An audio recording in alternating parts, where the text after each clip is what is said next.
प्रिय मित्रों, मेरा नाम मनमोहन चौहान है। आज हम कच्चा तेल क्रूड ऑयल के बारे में जानेंगे। हम इसके अतीत से लेकर अब तक के इतिहास को समझेंगे। इस विषय को यथासंभव सरल बनाने का प्रयास किया गया है। आशा करता हूँ कि ये आपको काफ़ी ज्ञानवर्धक और आनंददायक लगेगा।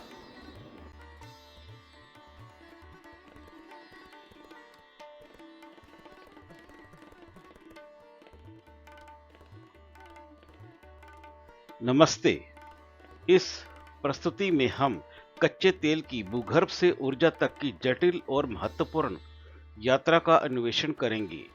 हम इसके निर्माण की गहरी प्रक्रियाओं, इसके निष्कर्षण की चुनौतियों और वैश्विक अर्थव्यवस्था तथा हमारे दैनिक जीवन पर इसके व्यापक प्रभाव को समझेंगे।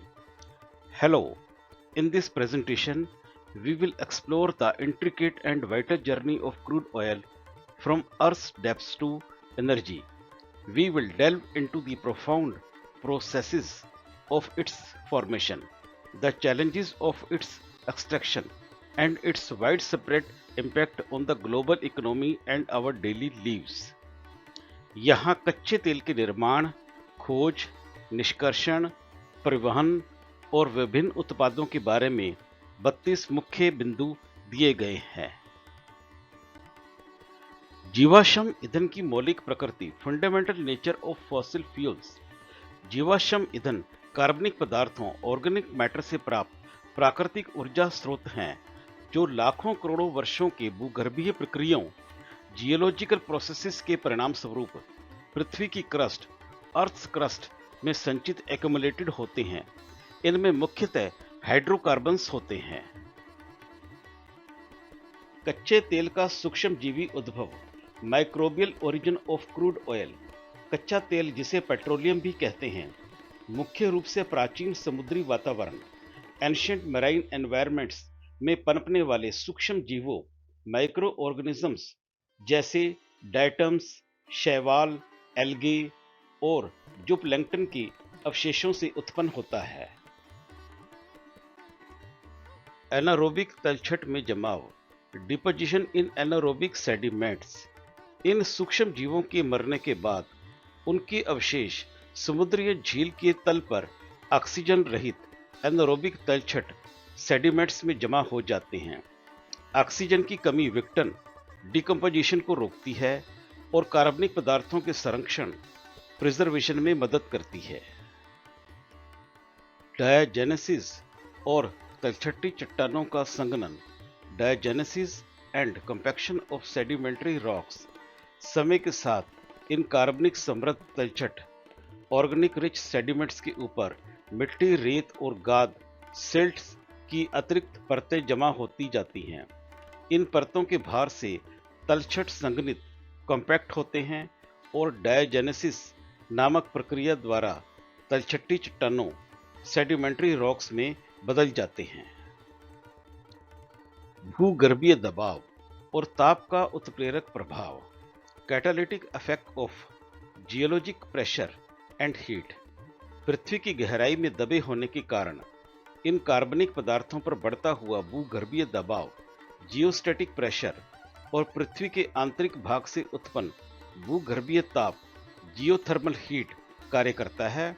यह ऊर्जा कार्बनिक अणुओं, ऑर्गेनिक मॉलिक्यूल्स के रासायनिक परिवर्तन को उत्प्रेरित, कैटालाइज करती है। कैटाजेनेसिस और हाइड्रोकार्बन का निर्माण, कैटाजेनेसिस एंड हाइड्रोकार्बन जनरेशन। जब तापमान लगभग 50 डिग्री सेंटीग्रेड से 150 डिग्री सेंटीग्रेड तक पहुंच जाता है तो कार्बनिक पदार्थ कैटाजेनेसिस नामक प्रक्रिया से गुजरते हैं। इस चरण में जटिल कार्बनिक अणु टूटकर सरल हाइड्रोकार्बन श्रृंखलाओं, सिंपलर हाइड्रोकार्बन चेन्स में बदल जाते हैं, जिससे कच्चा तेल और प्राकृतिक गैस बनती है। तेल खिड़की, ऑयल विंडो। यह तापमान और दबाव की वह विशिष्ट सीमा है, आमतौर पर 60 डिग्री सेंटीग्रेड से 120 डिग्री सेंटीग्रेड और 2 से 4 किलोमीटर गहराई, जहां केरोजन से तरल पेट्रोलियम, लिक्विड पेट्रोलियम का अधिकतम उत्पादन होता है। इस सीमा से ऊपर गैस का उत्पादन अधिक होता है। कच्चे तेल का प्राथमिक प्रवास, primary migration of crude oil. एक बार स्रोत चट्टान सोर्स रॉक में बनने के बाद कच्चा तेल और प्राकृतिक गैस जो पानी से हल्के होते हैं, दबाव के कारण सूक्ष्म छिद्रों, माइक्रोपोर्स और फ्रैक्चर्स के माध्यम से आसपास की अधिक छिद्रपूर्ण, पोरस और पारगम्य प्रिमेबल चट्टानों में प्रवास माइग्रेट करना शुरू कर देते हैं। द्वितीयक प्रवास और भूगर्भीय जाल, secondary migration and geological traps. तेल और गैस तब तक ऊपर की ओर प्रवास करते रहते हैं जब तक वे एक अभेद्य cap rock, impermeable cap rock या सील से नहीं टकराते।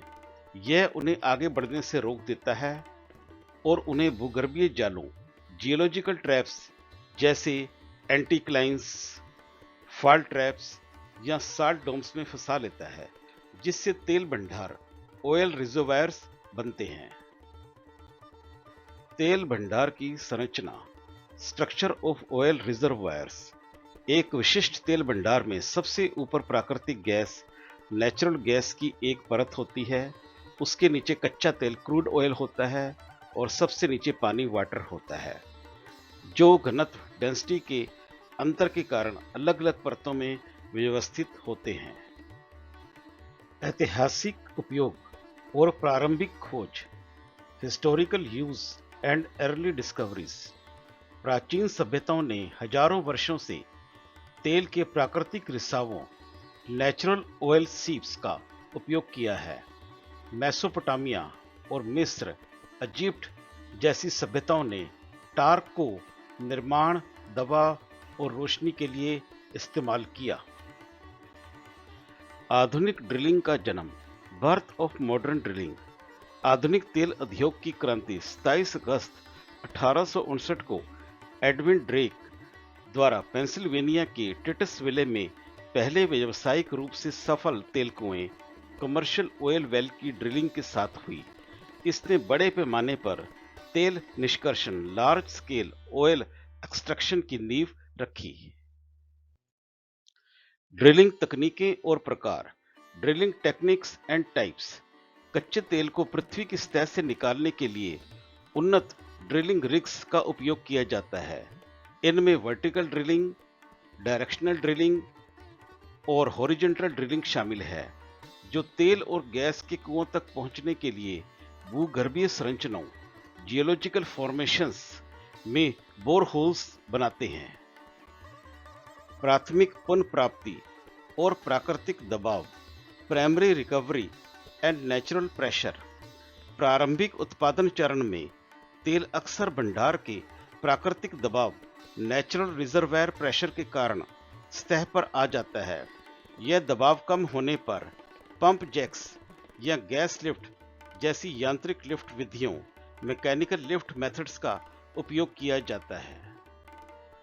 कुएं से प्रारंभिक प्रसंस्करण, वेलहेड इनिशियल प्रोसेसिंग।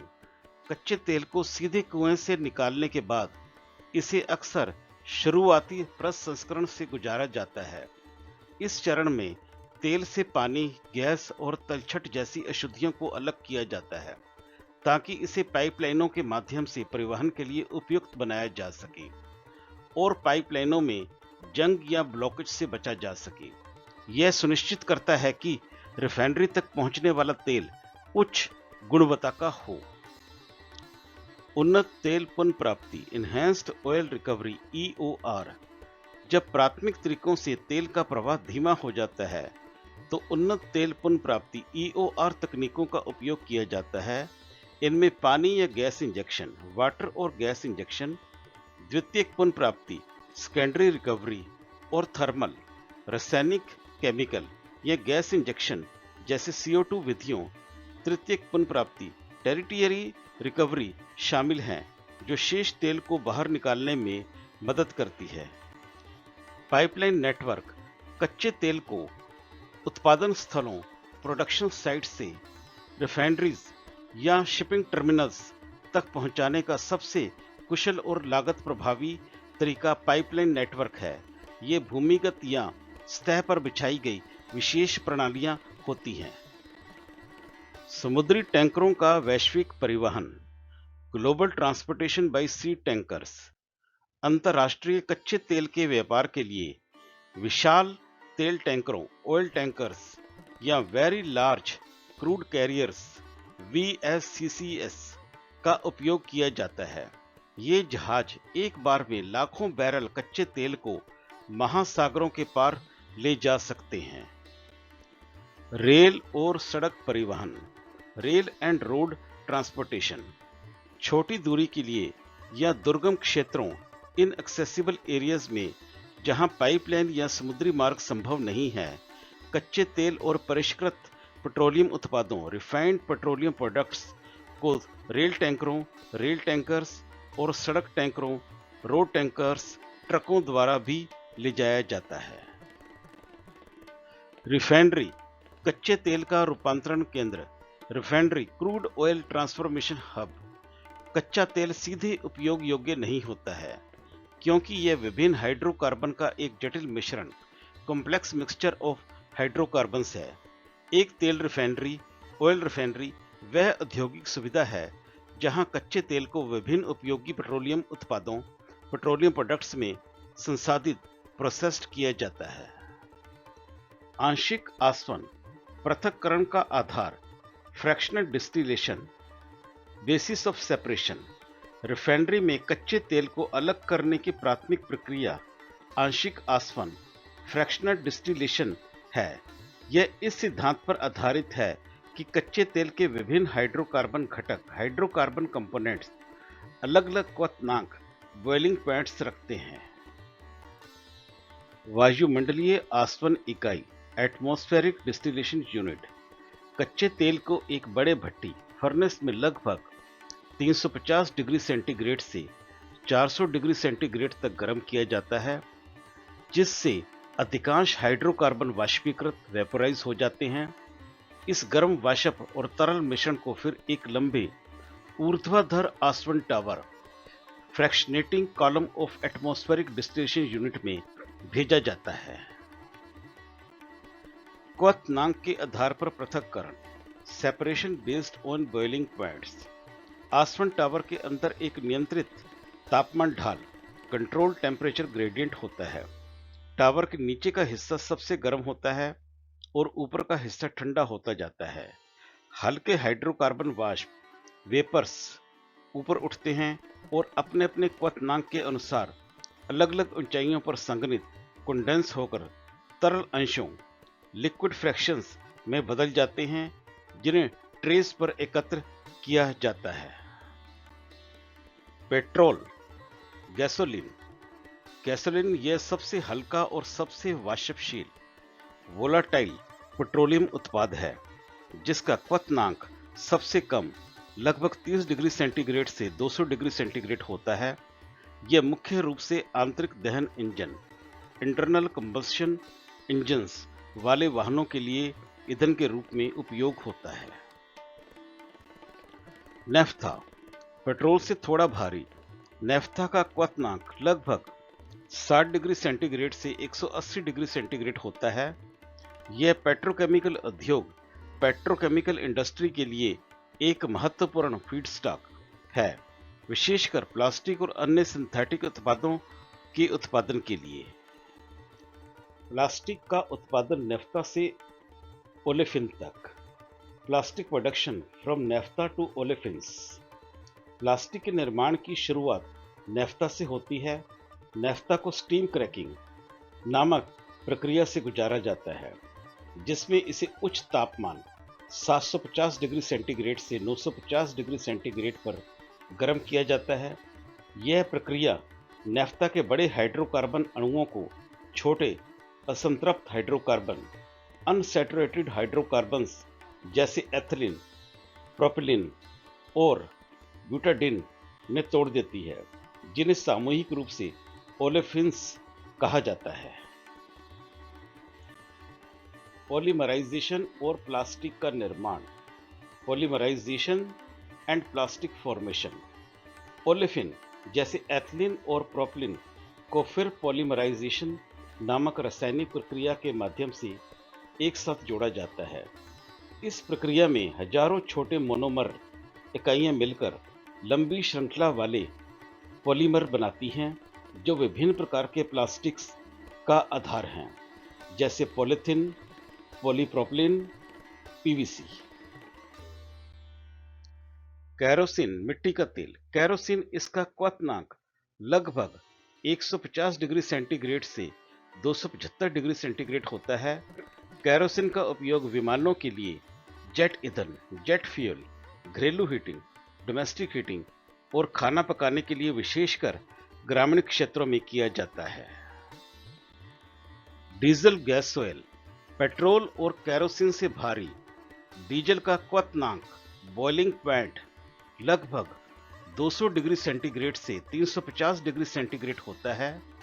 यह संपीड़न प्रज्वलन इंजन, कंप्रेशन इग्निशन इंजन्स वाले भारी वाहनों जैसे ट्रकों, बसों, ट्रेनों, जहाज़ों और कुछ बिजली जनरेटरों, पावर जनरेटर्स में ईंधन के रूप में उपयोग होता है। परिष्कृत उत्पादों का वितरण। Distribution of refined products. Refinery में प्रसंस्करण के बाद पेट्रोल, डीजल, कैरोसिन और अन्य परिष्कृत उत्पादों को भी विभिन्न परिवहन माध्यमों से उपभोक्ताओं तक पहुंचाया जाता है।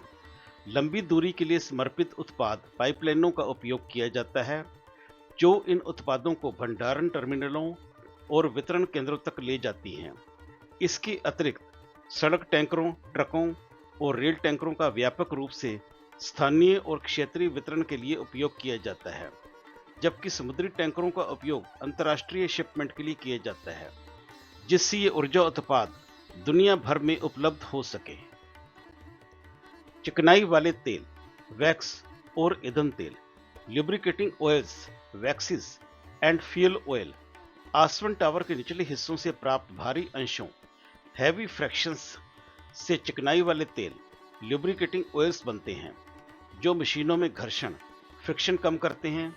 वैक्स का उपयोग मोमबत्तियों और पॉलिश में होता है।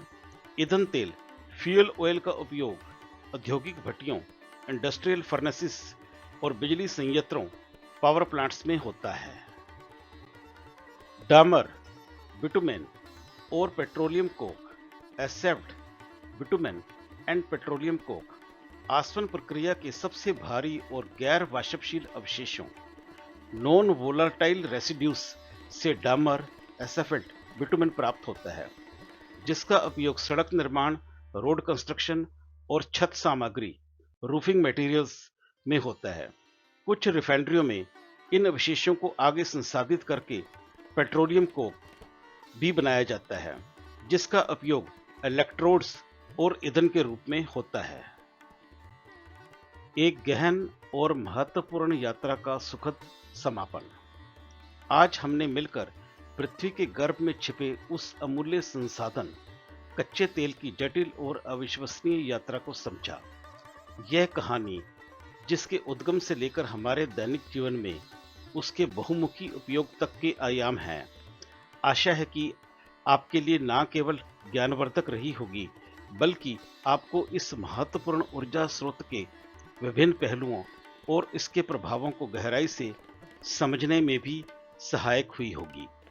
हमारा प्रयास था कि आप कच्चे तेल के निर्माण, निष्कर्षण, प्रसंस्करण और उसके वैश्विक प्रभाव को सरलता से जान सकें।